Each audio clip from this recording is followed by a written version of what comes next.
Christ est ressuscité. En vérité, il est ressuscité. Quand on se rappelle la fameuse chute d'Adam et Ève, et pourquoi en fait ils se sont séparés de Dieu, quand on se rappelle que le diable leur avait dit que en fait ils pouvaient se passer de Dieu. Et c'est très curieux parce que en entendant l'évangile de ce jour, on peut se poser la question, eh bien si on n'est pas toujours dans cette même situation. La lecture d'aujourd'hui est très radicale.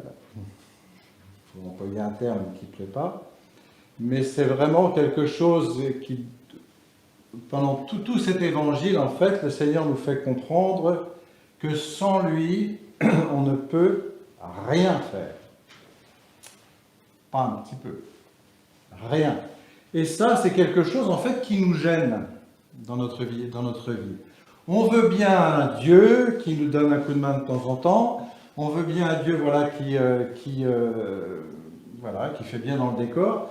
Mais de là à ce qu'il prenne toute la place, il ne faut pas exagérer.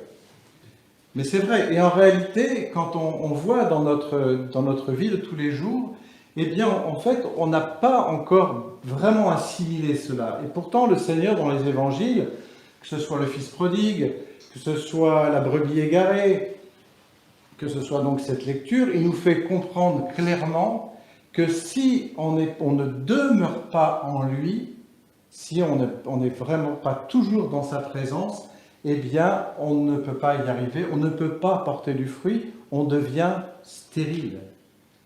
Et c'est quand même l'image du cep avec des rameaux. Un rameau, enfin une branche de vigne, quand elle est sèche, franchement, c'est rien du tout, quoi. Elle n'a de valeur que parce qu'elle est greffée, elle est sur le cep, et que la sève de ce cep va l'amener à porter du fruit. Donc cette réalité, elle est là. Et c'est important que nous en prenions conscience parce que, encore une fois, c'est quelque chose qui malheureusement est très relatif dans notre vie de tous les jours. Vraiment très relatif. Et c'est pour ça que nous souffrons. C'est parce que, en fait, nous ne nous donnons pas vraiment. Mais le problème avec Jésus, c'est qu'il n'y a pas de demi-mesure. C'est tout ou rien. Et si le centre de notre existence, si toute notre vie n'est pas centrée sur Dieu, eh bien, il ne se passera rien.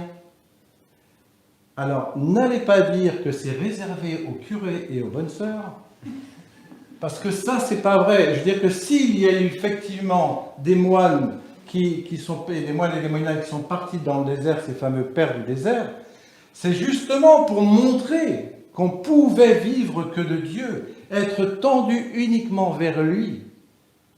Dans l'évangile d'aujourd'hui, sur 15 versets, 10 fois, il y a le mot « demeure ». Demeurez en moi, comme je demeure en vous. Et vous avez remarqué, il demande d'abord que nous demeurions en lui, parce que nous sommes libres. Il ne peut pas nous imposer. Mais c'est vraiment, quand on dit « demeurer », c'est pas de passage. On n'est pas de passage, on demeure, on est vraiment là, on est vraiment dans sa présence en permanence. Cette semaine, on lisait un texte de Saint Macaire, justement, de ce père du désert, qui disait que la vie du chrétien, c'est une vie qui est tendue en permanence vers le Christ. Mais tendue en permanence. Et c'est ce qui fait, c'est à cela que nous sommes appelés. Et c'est presque stupide de dire que nous avons le choix. On a le choix entre le malheur et le bonheur, quoi. Et c'est vrai qu'il y a quelque chose qui est vraiment quelque chose dont on n'a pas pris la mesure. C'est cet amour que Dieu a pour nous, cet amour immense, et le peu de ferveur que nous mettons pour y répondre. Prie de temps en temps, ouais, un petit peu comme ça, mais on est nul, quoi, parce que franchement, on se fait souffrir inutilement. La vie pourrait être si simple, mais vraiment si simple, si on tendait vraiment, si toute notre vie était tendue vers Jésus, si chaque instant de notre existence, on lui parlait, on prononçait son nom. Faites l'expérience, vous allez voir, ça marche. Je veux dire que c'est pas un truc, c'est pas une invention, c'est une réalité. Et c'est vraiment ce à quoi nous sommes appelés. Et encore une fois, notre vie, une vie sur terre, c'est que dalle, quoi. C'est un passage éclair. Et c'est un passage qui est déterminant parce que pendant ce temps, eh bien, nous devons faire cette expérience de demeurer en Dieu, de demeurer en lui. Et c'est à cela que nous sommes appelés. Et toute notre énergie doit être tendue vers cela. Et croyez bien que nous n'avons strictement rien à perdre. Mais strictement rien à perdre. On a tout à gagner. Alors, c'est vrai qu'on va dire « j'ai pas le temps, j'ai tas de choses à faire, ça, je suis très préoccupé de ça ». C'est que dalle tout ça. Ça, c'est des trucs qu'on s'est inventés. Parce que ce n'est pas la réalité. Si d'autres ont pu le faire, il n'y a pas de raison qu'on ne puisse pas le faire. Alors vous allez dire, oui, mais c'est réservé à des saints, tout ça. Non, c'est pour tout le monde. On est tous appelés à la sainteté. On est tous appelés à ce bonheur. On est tous appelés à répondre à cet appel d'amour de notre Seigneur. C'est vraiment quelque chose dont il faut prendre conscience.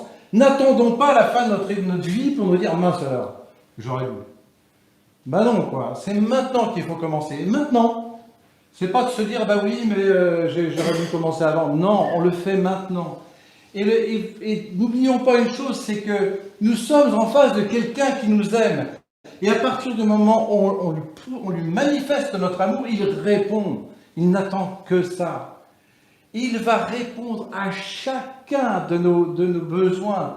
Et comme on le rappelait hier soir, forcément, il va répondre aux besoins qui sont réels en nous, ce besoin donc de spirituel. C'est sûr, si c'est pour gagner au loto, ça ne va pas marcher.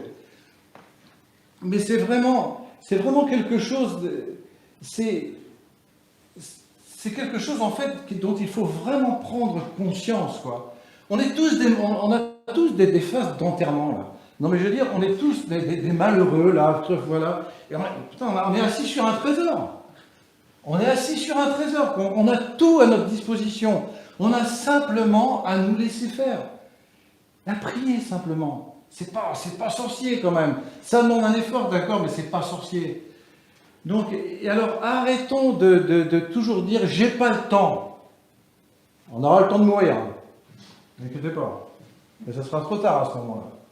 Donc, ce n'est pas une question de temps, ce n'est pas une question d'organisation, c'est une question de désir, de vraiment désir de nous donner, de désir de répondre à cet amour.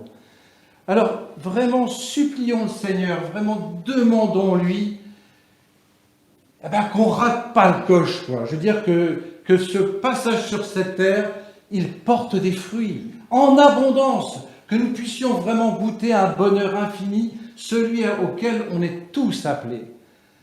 Il y a un psaume qui dit « Fais du Seigneur tes délices, et il te donnera ce que ton cœur désire. »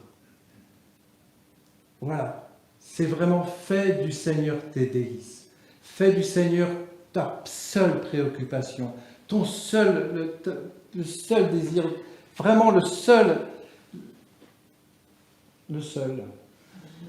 Christ est ressuscité. En vérité, il est ressuscité.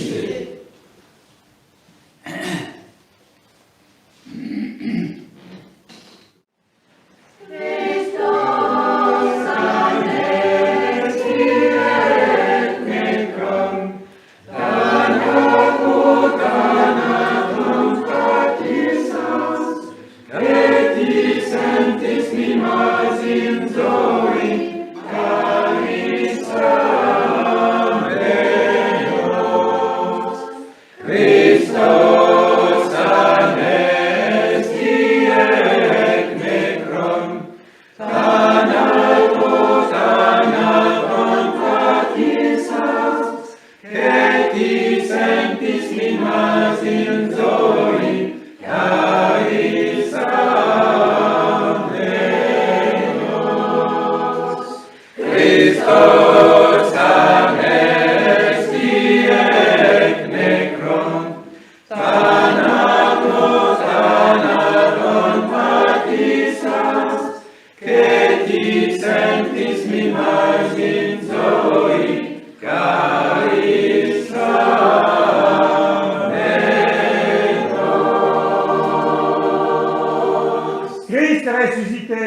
ressuscité. En vérité, il est ressuscité. Christ est ressuscité. En vérité, il est ressuscité.